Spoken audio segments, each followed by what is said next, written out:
Hello, my friends. Welcome to another episode of Deep True Crime. I'm Manny Rodriguez. In today's episode, I'm diving into the story of the anonymous death threats that predicted the fate of the Colemans. But what no one knew was the danger was closer than anyone could have imagined. This is the Chris Coleman story. Before there was Chris Watts, there was Chris Coleman. Let's go ahead and dive into this story, why don't we? Columbia is a city mainly in Monroe County with a small portion in St. Clair County in the U.S. state of Illinois, about 12 miles south of St. Louis, Missouri, which is something I'm very familiar with because I live in the St. Louis area. With a population of about 11,000 people who reside in this small city, this is not known to be a dangerous area. In the suburban neighborhood,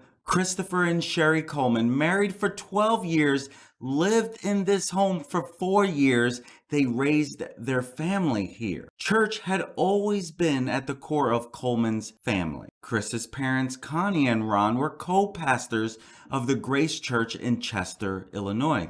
His dad still continues to be a co-pastor as his mom passed away in 2020. In the Marines, Chris Coleman was a dog handler, and it was at a K-9 training seminar where he met the love of his life, who Sheri Wise was, an MP in the U.S. Air Force. Chris and Sheri drove up to Chicago one weekend and got married. There was a child already on the way. This was according to Chris's father, Ron Coleman. That was Garett, and his little brother Gavin was not far behind. Joyce Meyer, she is a televangelist and head of the International Christian Ministry who knew the Colemans very well. She hired Chris to work on her security team. It wasn't long before Chris became Joyce's personal bodyguard, earning a salary of $100,000 a year. Joyce is an old friend of the Colemans and had known Chris since he was a little boy. Meyer is well respected around the world,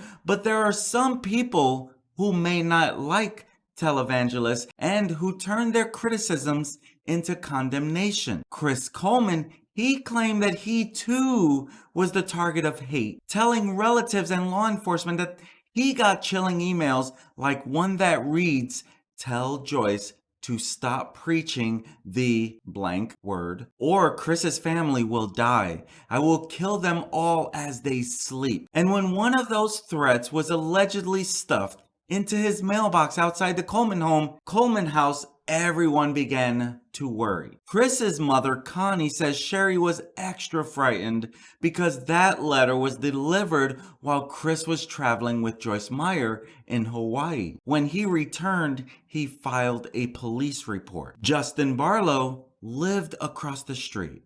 And what better neighbor to have than a law enforcement agent? He's a detective sergeant for the Columbia Police. He positioned the camera to focus on the Colemans' mailbox.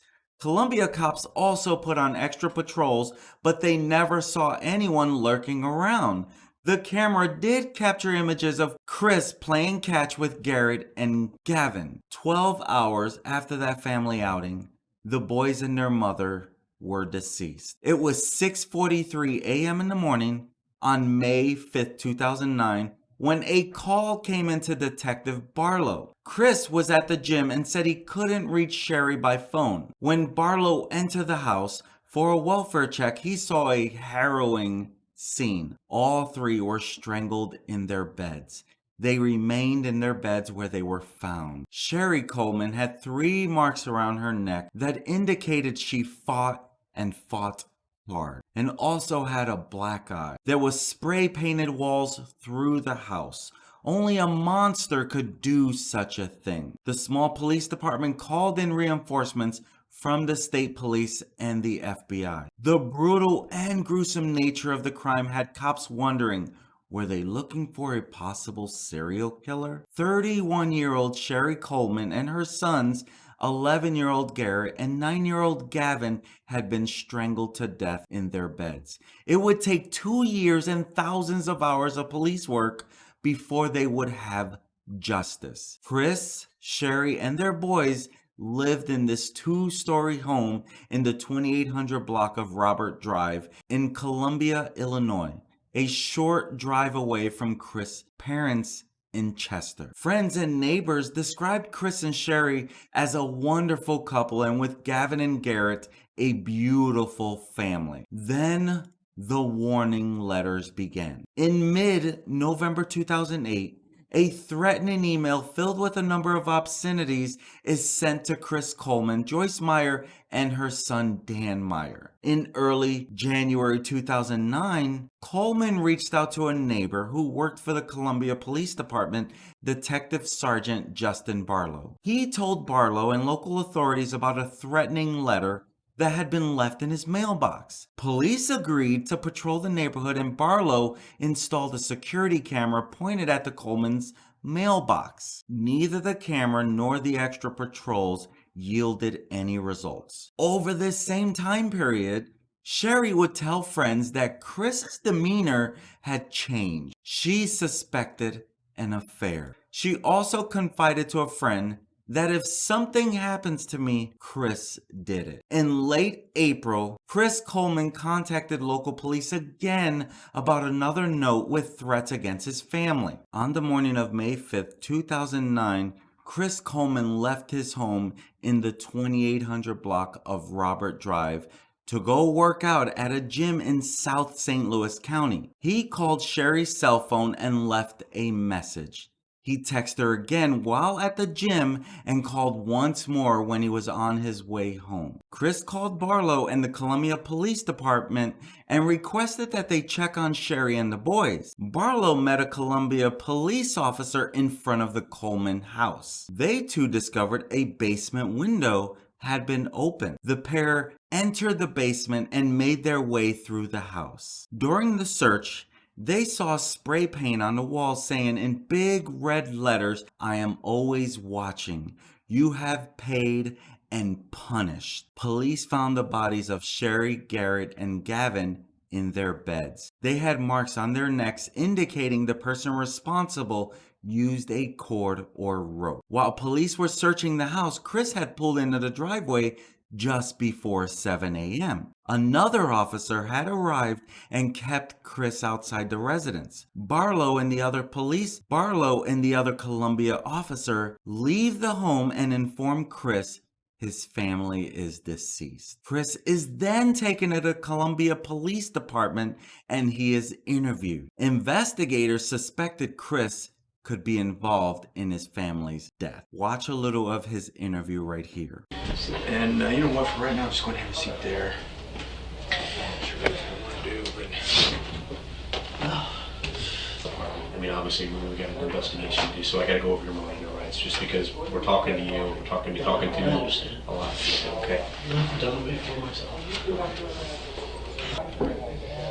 I'll tell you what, from the beginning, let's just start off from when you got up this morning until the time you pull up at the house. Just kind of walk me through that first, Okay. and then we'll go through and kind of explain, talk about some different things as far as the emails you've been getting, okay? Well, I set my alarm clock for 5:30, and I used my phone for my alarm clock. And got up at 5:30, went in the bathroom, put these clothes here I got on, and went to the bathroom, basically got in the truck and left. And drove off. I got to, I don't know where I was at, but called Sheri to wake her up, get her going, and she didn't answer, of course. I went on to the gym, to Gold's Gym, over by Ronnie's Plaza in South County, and started working out. I text her at some point. I might even called her again, I don't remember. I could probably look at my phone if you want me to. And I text her, and then she still didn't respond, and probably now, it had to have been well after 6 o'clock sometime when I texted her or called her. I'm sure it's still on her phone what time it was. Okay. And she didn't respond, and it's not like her because the kids should have been up and stuff, or getting up and going by then, I believe. And so I called her again. On the way back, or when I was getting ready to leave, and she didn't respond again, and I started getting a little concerned because it's not like her not to answer the phone. Sometimes she won't answer if she's in the shower, but she always calls me back right away. And so she didn't do that at all. And so that's when I called you. And so what time did you text her back? The second time? I can tell you. 6:23. So at 6:23 a.m. is when you first texted her this morning and says, hey baby, are you awake? Does that sound right? Had you tried to call before that? I'm sorry. Yeah, I can pull up the call log too if you want me to. Okay, that just does text. I'm sorry. All right, so you're just looking at text, and how are those out, Justin? So the first one is from you. It says, hey baby, you awake? 6:23. I'm sorry. 6:23 a.m. And then and she doesn't respond to you, correct? It would be on there. Oh, yeah, right, okay. And so the second one from you says, I know you was tired last night. 6:23 says, I have about 5 minutes left on cardio, then I'll be home. And she never responded to any of them, because I could tell, I could tell on the phone. Okay. And then at 7:27, it says, hello, you up? 7:27. I'm sorry, 6:27. 6:27. And then at the same time, at 6:27, another one goes out and says, time to get the kids up. Anything as far as that sticks out in your mind from this morning? I mean, when you left, did you notice anything? No. The only thing I told somebody was, the only thing I can remember is having to slow down for a car backing out of the driveway. That's it. From the, which driveway were they backing out? I don't know. He asked me the same thing. It was like 3 or 4 up. I don't know. On the left-hand side. That's the only thing I remember. You notice anything about the car? It was just a darker color. The only thing I'm sorry. I should have been more observant. I mean, anything that sticks out? I mean, were you able to tell him like what kind of car it was? I mean, did you recognize it in the neighborhood at all? Or?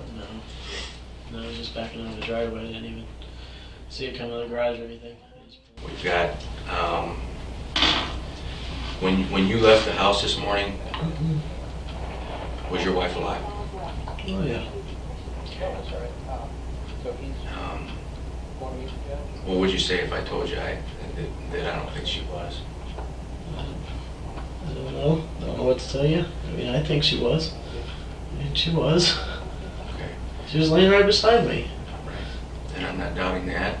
I'm not doubting that you were there, and I'm not doubting that you care.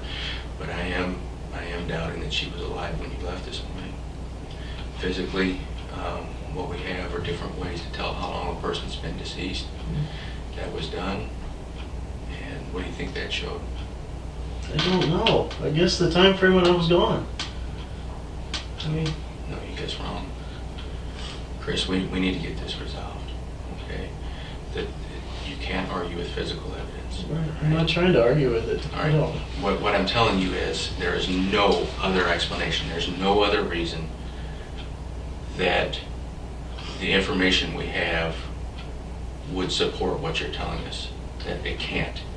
It can't. You've told us a story and we've gone over it numerous times. Right. You know what? We walk out to Justin, maybe we missed this. Let's go in and talk to him about this and just make sure that we're not missing something. Let's give him every opportunity to tell us exactly what happened and maybe we're missing something. So that's why we go out and we come back in and we go out and we come back in. I did have to use the restroom, that was legitimate, but we go out and we come back in.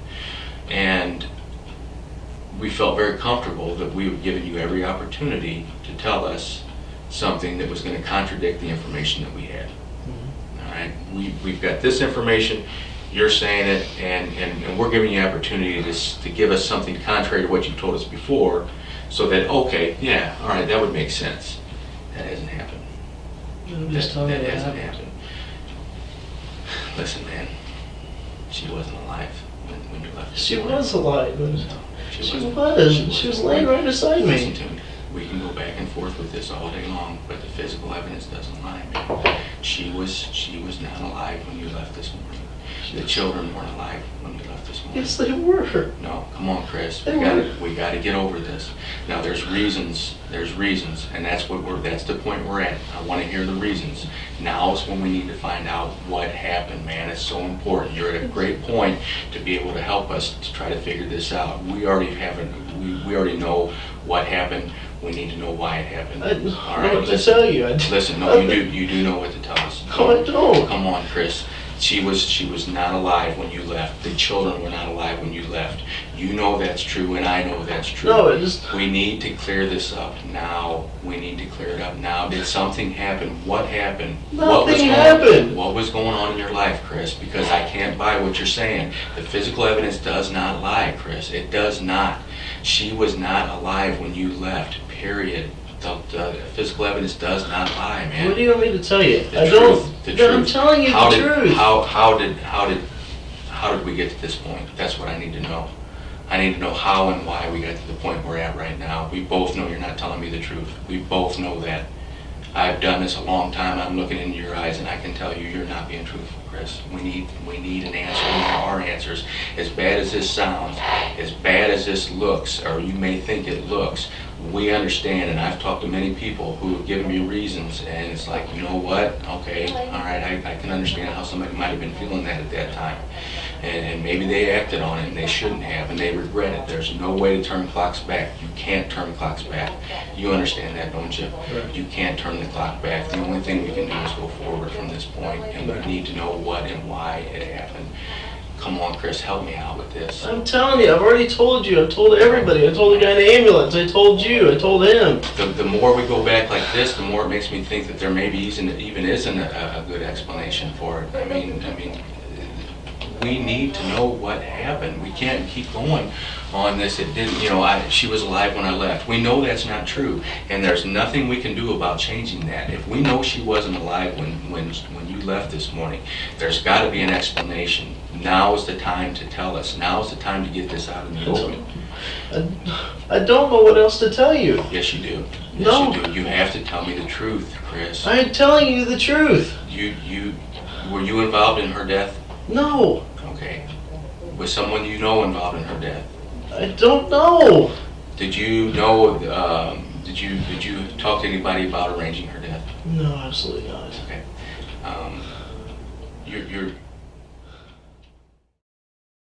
Digital evidence recovered from Sheri's phone and Chris' laptop pointed to marital problems and pointed to suspicion over an affair with a woman named Tara Lentz. Detectives received text messages from a friend where Sheri spoke of Chris wanting a divorce. And you can see here where they're going back and forth, and Sheri reaches out because Sheri asks, "Can you pray for me?" And she says, "Of course, friend. What's up?" Chris wants a divorce. And so her friend is going to show her support, and Sheri is asking for as many prayers as possible. She even shares where a couple days ago he said, "Me and my kids are in the way of his job." As detectives grilled Chris, they learned Lentz was Sheri's friend and lived in St. Petersburg, Florida. Chris told authorities he knew Lentz and the two were friends themselves. At this same time, officers in Florida were questioning Lentz about the nature of her relationship with Chris Coleman. And that's when they realized this is a man engaging in an affair with his wife's friend. The two had rendezvoused in Arizona, Hawaii, even while Chris was traveling for work, and exchanged numerous texts, pictures, and videos of a sexual nature. Coleman's family, they held funerals for Sheri, Gavin, and Garett on May 9th at Evergreen Cemetery in Chester, Illinois. Sheri's family had the bodies brought to a funeral home in a Chicago suburb days later for a visitation. Chris Coleman did not attend that service. All the while, detectives with the major case squad were piecing together a case against Chris. Computer and data specialists inspected his laptop, handwriting analysis looked at the threatening emails, notes, and spray-painted messages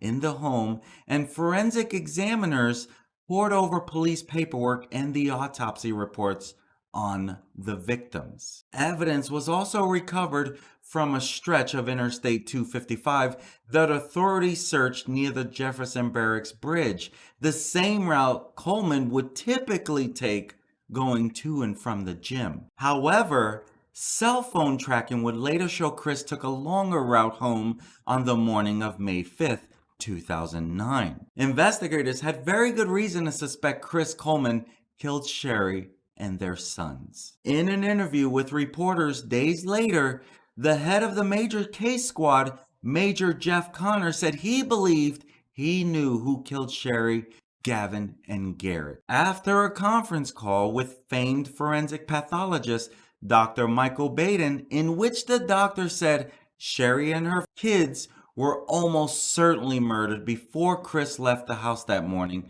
police now believe they truly had their man. Now, Chris Coleman, he was arrested on May 19, 2009 at his parents' home in Chester, Illinois, and he was charged with 3 counts of first-degree murder. Police said Coleman spray painted his walls to make it look like someone else killed his family. After lengthy delays and pushes to move the proceedings elsewhere, the trial began on April 25, 2011 in Waterloo, Illinois. Jurors were selected from Perry County to avoid the possibility of a tainted jury. Prosecutors attempted to paint a picture of a man desperate to get out of a marriage and run off with his mistress by pinning his family's murders on a mystery assailant. Dr. Baden, he testified on behalf of the prosecution about the time of death of Sheri and her boys. They were likely killed hours before Chris Coleman left his home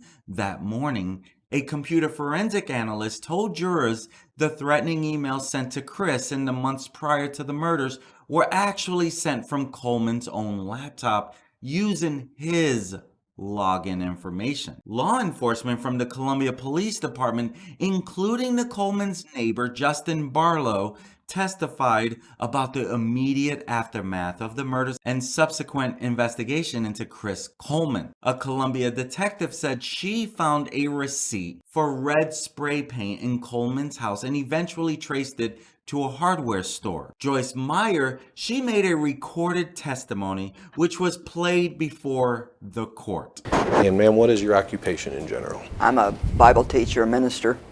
And we'll get right to the point. Do you know the defendant in this case, Christopher Coleman? Yes, I do. How long have you known him? Since he was a little boy. And how was that? His parents came to some conferences that I did over in Illinois. I did a weekly meeting over there, and his mother came to it, brought him with him. Now, at some point, did he become an employee of Joyce Meyer's ministry? Yes, he did. And about when was that? Probably about 1998. Okay. So, and through 2009, he was with you about 11 years, is that Yes. correct? Yeah. What kind of employee was he? What was his responsibilities there? He was in the security department. Was he in general security? Did he move up through the ranks? What happened with that? If I remember correctly, he started in general security, and then he became the supervisor of that department. And then when a personal security person that I had left our employ, we offered Chris that job, and he took it. And what did that job entail then? Did he travel with you? He traveled with us when we did conferences, when we did speaking engagements, and when we went out of the country and did crusades in other countries. May 6th, 2009, this is the day after Sheri and her sons were murdered. Did you speak to the police that day? Yes. When you talked to the police on that day, the day after this incident, were you aware whether or not this defendant was having an affair? I wasn't in the beginning of the interview, but I was informed toward the end of the interview that he had confessed to having an affair. But as you came into it that day, you didn't know? I did not know. Did you ever become aware of any threats that this defendant said he had received against himself or his family? Yes, he told me about some. The defendant personally told you that? Yes. What did he tell you? What threats did he report? He told me that he had gotten an email threatening his family if he did not stop working for me. And then he told me that somebody started putting these threats in his mailbox, at which point I think he became more concerned about them, since that meant somebody knew where he lived. He told me that they had taken the information to the police, and that he also had a detective that lived across the street from him, and that they were going to make arrangements to put a camera there on his mailbox to see if they could see who was actually doing it. When do you think that was, when you became aware of the threats from him? I think it was probably sometime late March or in April. Of 2009 then? Yeah. This is spring, okay. She had not known of the affair, but intimated that Coleman might have been fired had she known about his infidelity. However, she also said her ministry employed people who've been divorced. Prosecutors also called Tara Lentz to the stand. Lentz, who was ordered to travel from Florida to St. Louis to testify, told jurors that she and Chris met and began their affair in November 2008. She said Chris planned on leaving his wife for her and had given Lentz a promise ring during their affair. Lentz testified that Chris said he was going to serve Sheri divorce papers on May 4th or May 5th. The defense maintained that someone had hacked Coleman's computer to send the threatening messages and snuck into the family's home on the morning of May 5th, 2009 to commit the murders. Chris Coleman did not take the stand during the 9-day trial. After 15 hours of deliberation over 2 days, the jury returned a guilty verdict on all accounts on May 5th, 2011, exactly 2 years after the murders. One juror, Kim Ferrari, told Fox 2 after the conviction the jury believed Chris Coleman was guilty, but 4 of them needed more proof before delivering a verdict. They found it almost by accident on photographs that had been sitting in the jury room since the deliberations originally began. And she said, "I thought we were going to be a hung jury, but then the more that we kept going, the more it made me see we just had to keep after it, and that we would find the information we needed, and then we did eventually find it." What they found were photographs of Chris Coleman and Tara Lentz on the back of a foam board with October 2008 dates printed on them, which proved to the jurors their affair began earlier than they had previously been told, because Coleman had long said that he and Lentz began their affair in November 2008. When we found that bit of evidence, everybody was like, okay, we are done. That's what Kim Ferrari said. She also said that she was willing to sentence Coleman to death and believes the jury would have given him the death penalty had they been given the chance. Days after the conviction, Coleman waived his right to be sentenced by the jury and put his fate in the hands of Judge Milton Wharton, who presided over the court case. Wharton sentenced Coleman to life imprisonment without the possibility of parole. Kim Ferrari, the juror, she said, "It was a surprise. I am very surprised that Coleman did that, but I think that he knew that we were going to sentence him to the death penalty." Asked if she was disappointed the judge did not impose a death sentence, Ferrari said no, because even though I say I'm okay with the death penalty, this way he is going to have to sit in prison for the rest of his life and think about what he did every day for the rest of his life. That's what she shared. Such a sentence would have been symbolic anyway. Former Governor Pat Quinn signed legislation in March of 2011 outlawing the death penalty. Coleman was sent to Pontiac Correctional Center in Illinois, located between Bloomington and Chicago. In June 2011, a judge denied Coleman's request for a retrial. Later, Coleman was transferred to Dodge Correctional Institution in Waupun, Wisconsin, that August in 2011 for safety reasons. In December 2012, the bodies of Sheri, Gavin, and Garett were exhumed from their graves at Evergreen Cemetery in Chester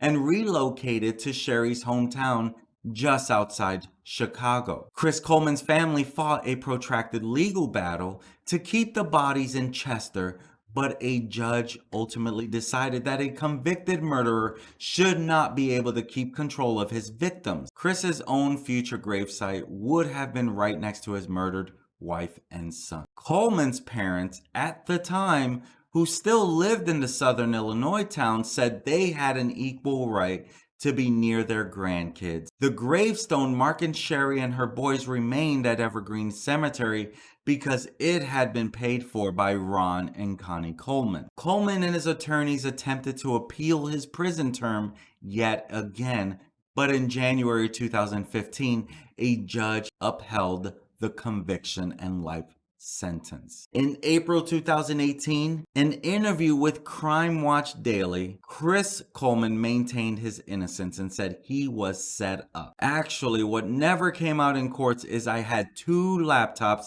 and I traveled with one and I left the other one either at home or at the office, he said during a phone interview. They were never both on me at the same time, and the one that was connected to the threats was the one that I would leave either at home or at work. On that same program, Pastor Ron Coleman insisted on his son's innocence, adding that an affair would not have been a motive for the murders. Tara was just meeting a need at the time that Sheri wasn't taken care of. That's what Pastor Ron Coleman said. Ron continued, well, I mean, every man has his desires and every man has to be respected. It's built into every man. If your wife doesn't respect you, then you're going to find respect someplace else. When asked if he thought Sheri was being a bad wife, Ron Coleman responded, just that, at that short brief time, she stepped back from doing her job as a wife. I find that kind of chilling that Pastor Ron Coleman, his dad, would say such a thing. Also in April 2018, attorneys filed a request for a new trial on Coleman's behalf based on a claim of improper evidence. Specifically, those extra photos jurors discovered that led them to a conviction. A judge granted an evidentiary hearing in March 2019 to move the proceedings forward, but in July 2020, that same judge denied the appeal for a new trial. What became of the Coleman's home on Robert Drive? According to Realtor.com, the home has been sold twice since the murders. It is currently off the market. Some of the evidence that pointed to him as the suspect was almost without a shadow of a doubt leading to him. The CCTV footage from the neighbor's home showed that no one else had entered the house after he left for the gym. There was also no other DNA on their bodies apart from Chris's. A credit statement revealed that Chris had bought spray paint in the same color as the one used at home. And the threatening emails were traced back to an account Chris himself had set up 6 months before the ordeal. And the 3 died between 3 a.m. and 5 a.m. when Chris was still at home. And swear words sprayed on their covers matched